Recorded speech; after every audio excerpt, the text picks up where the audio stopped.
13 வயசுல நான் கஷ்டப்படுறேன் சார். ஒரு ரூபாய்க்கும் கஷ்டப்பட்டு தான் அந்த அளவுக்கு வந்து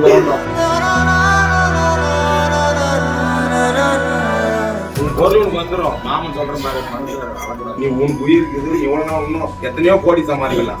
நீ தைரியமா அதெல்லாம் கிடைச்சிடும். பூட்டிய வீட்டினுடைய ஜன்னல் கம்பியவே உடைச்சு மர்ம நபர்கள் கைவரிசைய காட்டியிருக்காங்க. 46 சவரன் தங்க நகைகள், 10 லட்சம் ரூபாய் ரொக்க பணம், வெள்ளி பொருட்களை மர்ம நபர்கள் கொள்ளையடிச்ச சம்பவம் பெரும் அதிர்ச்சியை கிளப்பியிருக்கு.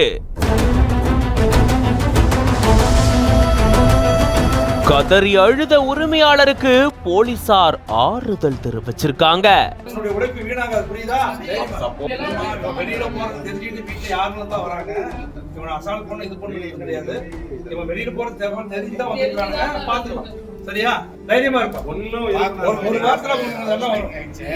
என்ன நடந்தது விரிவா இந்த வீடியோல பார்க்கலாம். திருப்பத்தூர் மாவட்டம் நாற்றம்பள்ளி அடுத்த அக்ரஹாரம் ஊராட்சிக்குட்பட்ட ஓம் சக்தி நகர் பகுதியை சேர்ந்தவர் 35 வயதான மணி. இவரு ஆடு வியாபாரம் செஞ்சுட்டு வராரு. இவருடைய மனைவி ரமணாவதி. இந்த தம்பதிக்கு ஒரு மகளும் ஒரு மகனும் இருக்காங்க. இந்த நிலையில முத்து தன்னுடைய வீட்டை பூட்டிட்டு இரவு மாமியார் வீட்டுக்கு போனதா கூறப்படுது. அடுத்த நாள் மீண்டும் தன்னுடைய வீட்டுக்கு வந்து பார்க்கும்போதுதான் வீட்டினுடைய பின்பக்க ஜன்னல் கம்பி உடைக்கப்பட்டிருக்கிறத பார்த்து அதிர்ந்து போயிருந்திருக்காரு முத்து. உள்ள போய் பார்க்கும்போதுதான் வீட்டுக்குள்ள வைக்கப்பட்டிருந்த தங்க நகைகள், வெள்ளி பொருட்கள், பணம் எல்லாமே திருடு போயிருக்கிறத பார்த்து அதிர்ச்சியில உறைஞ்சு போயிருந்திருக்காரு.